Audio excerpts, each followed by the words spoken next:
सुप्रभात बच्चों, कैसे हो आप सब। मैं आशा करती हूँ आप सब बहुत ही अच्छे और स्वस्थ होंगे।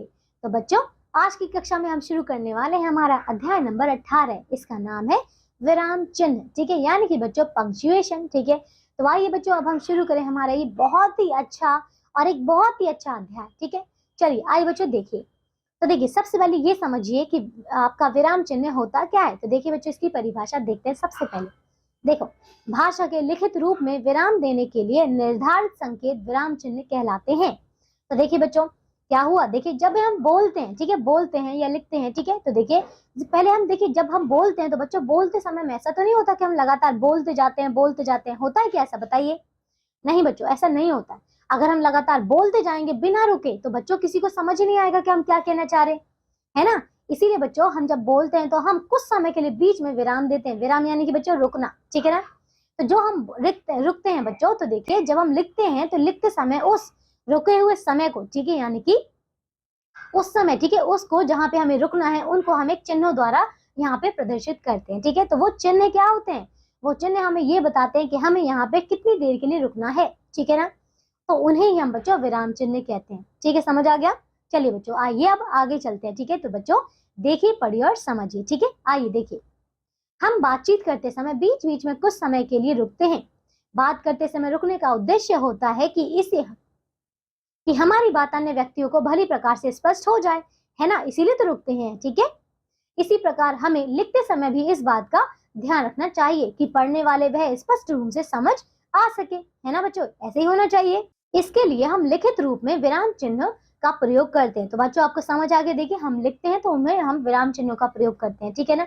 चलिए आइए अब हम आगे देखते हैं। ठीक है बच्चों, देखो तो हिंदी के प्रमुख विराम चिन्ह निम्नलिखित हैं। ठीक है, देखिए बच्चों कौन कौन से। तो बच्चों पहला विराम चिन्ह है कौन सा, पूर्ण विराम। ठीक है, देखिए इसका जो चित्र है बच्चों, इसका जो चिन्ह है कुछ इस प्रकार है। ठीक है, देखिए दूसरा अब है बच्चों अल्प विराम। तो देखिए इसका चिन्ह इस प्रकार है।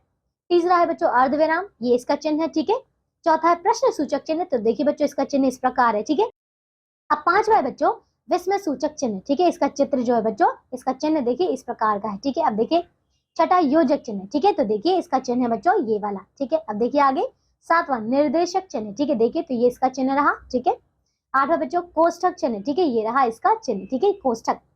नौवां देखिए लाघव चिन्ह। तो बच्चों इसका चित्र जो है चिन्ह बच्चों इस प्रकार है। ठीक है ना, तो ये है आपके कितने 9 चिन्ह। ठीक है बच्चों, चलिए अब आइए एक एक करके हम इन सभी चिन्हों को जानते हैं। ठीक है ना, चलिए देखिए।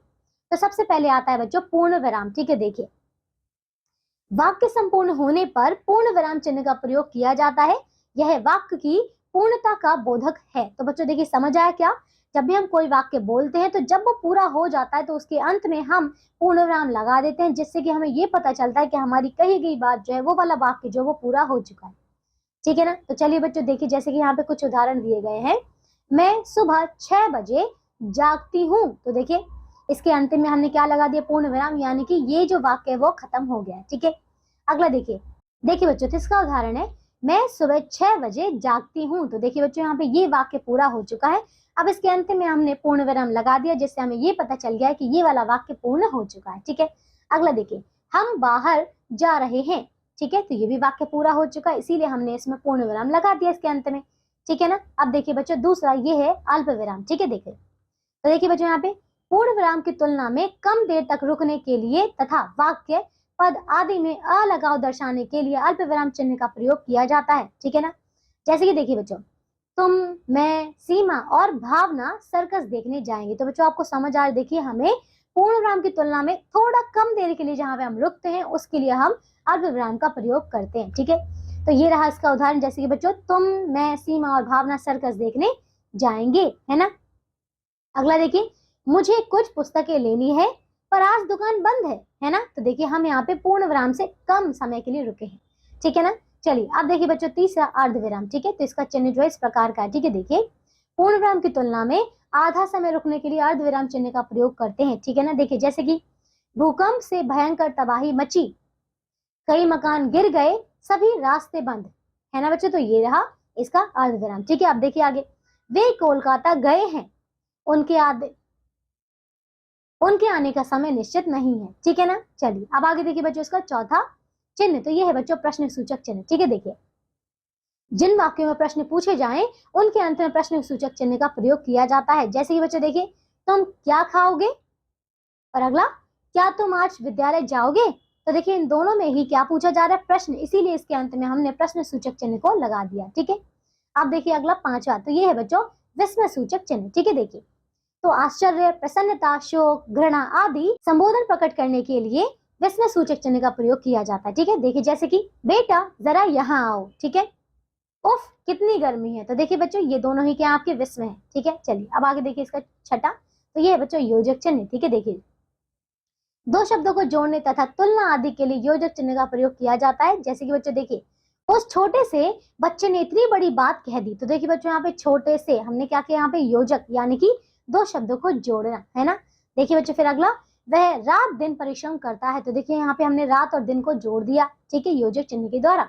अगला देखिए, लाभ हानि सभी के जीवन में आते हैं। ठीक है ना, चलिए अब देखिए बच्चों 7वां, तो ये है निर्देशक चिन्ह। ठीक है, देखिए तो देखिए बच्चों संवाद में नाम के बाद उदाहरण तथा विवरण देते समय निर्देशक चिन्ह प्रयोग किया जाता है। जैसे कि बच्चों देखिए, अमन बोला गर्मी की पहली बारिश बहुत अच्छी लगती है। ठीक है ना, तो अगला देखिए बच्चों, निम्न के शब्दों को अपने वाक्यों में प्रयोग करो, अग्नि, जल, पर्वत, नदी। ठीक है बच्चों, तो देखो यहाँ पे आपको समझ आ गया। ठीक है, अब देखिए अगला, लिंग के दो भेद होते हैं। ठीक है, कौन कौन से, देखिए बच्चों क पुल्लिंग और ख है स्त्रीलिंग। तो बच्चों समझ आ रहे हैं यहाँ पे। ठीक है, आपने यहाँ पे निर्देशक चिन्ह लगा दिया। ठीक है, आप देखिए बच्चों अगला 8वां, तो ये है बच्चों कोष्टक चिन्ह। ठीक है, देखिए कोष्टक का प्रयोग अंकों या कठिन शब्द को स्पष्ट करने के लिए किया जाता है। ठीक है, जैसे कि देखिए वचन के दो भेद होते हैं। ठीक है, देखिए हमने क को कोष्टक चिन्ह में लिखा है, फिर लिखा है एक वचन, फिर देखिए ख को लिखा है हमने कोष्टक चिन्ह में, और फिर बहुवचन। ठीक है ना, अब देखिए उसने हमारे मार्ग, मार्ग यानी कि रास्ता, तो हमने रास्ते को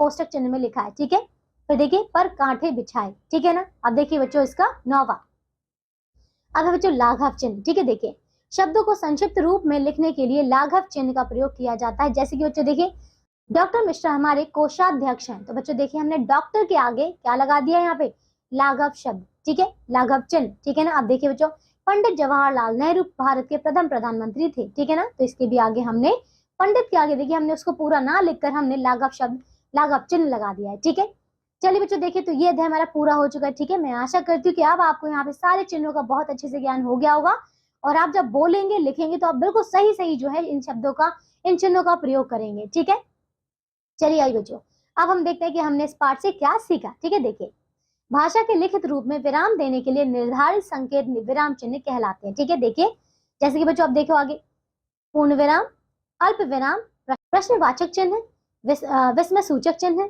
योजक चिन्ह, निर्देशक चिन्ह आदि प्रमुख विराम चिन्ह। ठीक है, तो चलिए बच्चों ये हमने सारे चिन्ह बहुत अच्छे से देख लिए हैं। ठीक है ना बच्चों, इसके आखिर में आपको प्रश्नोत्तर दिए गए हैं, तो आप सभी बच्चे इन सभी प्रश्नों को बहुत अच्छी तरीके से पूर्ण करेंगे। ठीक है, अब हम मिलेंगे एक नई कक्षा में ऐसे ही नए अध्याय के साथ। तब तक के लिए आप सब अपना ध्यान रखिए, स्वस्थ रहिए बच्चों, और दिए गए प्रश्नों को बहुत अच्छी तरीके से पूर्ण कीजिए। ठीक है, बाय बच्चों।